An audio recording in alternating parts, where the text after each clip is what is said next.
Hoje a gente vai mergulhar num documento bem importante do Vaticano, lá de 1997. Ele toca numa questão que é, olha, fundamental. Qual é o papel dos leigos, ou seja, dos fiéis não ordenados, na missão da Igreja? Como é que se dá essa colaboração com os sacerdotes de uma forma que realmente funcione? Vamos explorar isso a fundo. Nosso roteiro vai passar por 5 pontos principais. Primeiro, o cenário que levou esse documento. Depois, a diferença crucial entre colaborar e substituir. A gente vai entender a base teológica por trás disso, dar uma olhada em algumas regras práticas e, no final, pensar um pouco sobre o futuro dessa parceria. Então vamos lá, começando pela primeira parte, uma igreja em mudança. O que aconteceu foi que, depois do Concílio Vaticano II, a igreja viu um crescimento enorme e muito positivo na participação dos leigos. Eles trouxeram uma energia nova, um fôlego novo para a missão. E essa mudança foi ampla, sabe? O documento chega a falar de um florescimento surpreendente. Como a gente vê aqui, os leigos passaram a atuar em tudo, na liturgia, na catequese, na criação de novos movimentos e um ponto muito importante, eles responderam com generosidade onde faltavam sacerdotes. Foi, sem dúvida, um momento de muita vitalidade.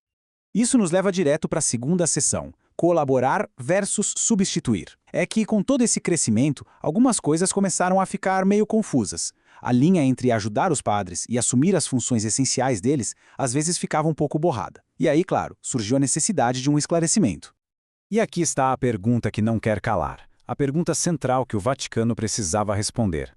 Com essa nova dinâmica toda, onde é que fica a fronteira exatamente? Como a Igreja consegue manter a identidade única do sacerdócio e, ao mesmo tempo, a vocação própria dos leigos, incentivando essa colaboração? Bom, aqui a diferença fica bem clara, né? De um lado, temos a colaboração. Assistir, apoiar, suplementar é uma parceria fundamental. Do outro, a substituição. Dirigir, presidir, governar. Essas são funções que o documento diz que são específicas de quem recebeu o sacramento da ordem, aquele rito sagrado que consagra o padre. Então, o ponto nevrálgico é este aqui. Essa frase simples, tirada direto da introdução do documento, é basicamente o resumo da ópera. É o princípio que guia tudo que vem depois. Colaboração é vital, mas não pode virar substituição. Mas por que essa distinção é tão importante assim? Para entender isso, a gente precisa ir mais fundo, na base teológica da coisa. O documento explica que existem duas formas diferentes, mas totalmente conectadas, de participar do único sacerdócio de Cristo. Vamos ver quais são? Primeiro, existe o que se chama de sacerdócio comum dos fiéis. Isso aqui é um dom que toda pessoa batizada recebe. É um chamado universal para ser santo, para ter uma missão no dia a dia, no meio do mundo, vivendo a fé, a esperança e o amor. E, em contraste, tem o sacerdócio ministerial, que é o dos bispos e dos padres. Esse é conferido por um sacramento específico, o da ordem. E ele não é um dom para a pessoa em si, mas um serviço para toda a igreja. A função dele é servir ao sacerdócio comum, agindo na pessoa de Cristo como o pastor da comunidade. Essa tabela ajuda a gente a visualizar bem. Ambos vêm de Cristo, mas por caminhos diferentes. Mas olha só a linha diferença. O documento bate muito na tecla de que a diferença entre os dois é de essência, não apenas de grau. Não é que um seja mais sacerdote que o outro. São naturezas fundamentalmente diferentes, mas que existem uma para a outra. Ok. Com a teologia entendida, vamos ver como isso se aplica na prática. O documento dessa detalhes sobre situações bem específicas para garantir que essa distinção essencial seja mantida no dia a dia da Igreja.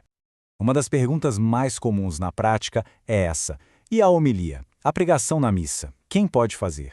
Numa época com tantos leigos com uma formação teológica excelente, essa questão ganhou muito destaque.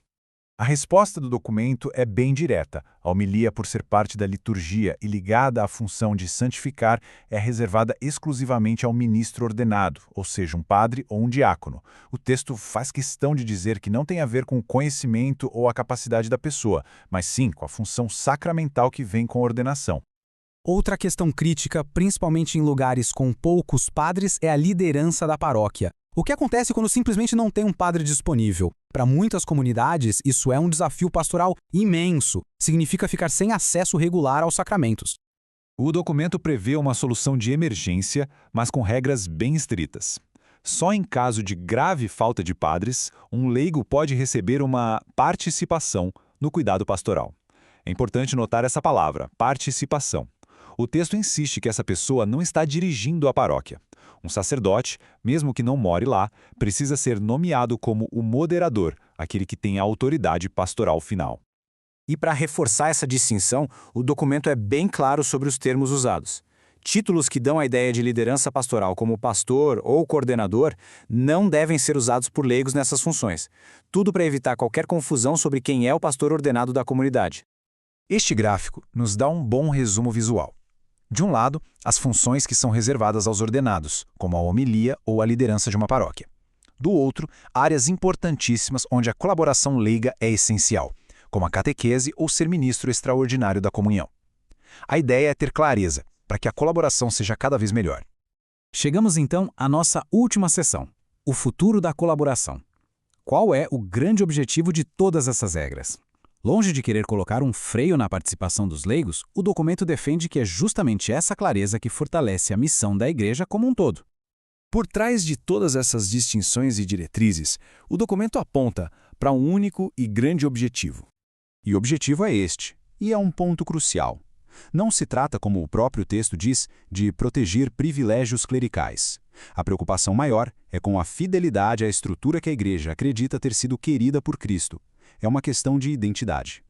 Então, o caminho a seguir, segundo esta instrução, passa por 4 pontos.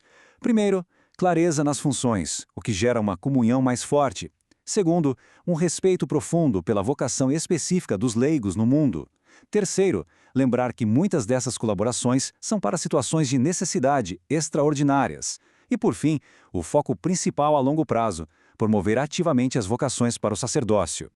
E isso tudo nos deixa com uma pergunta final, que continua tão relevante hoje quanto era em 1997.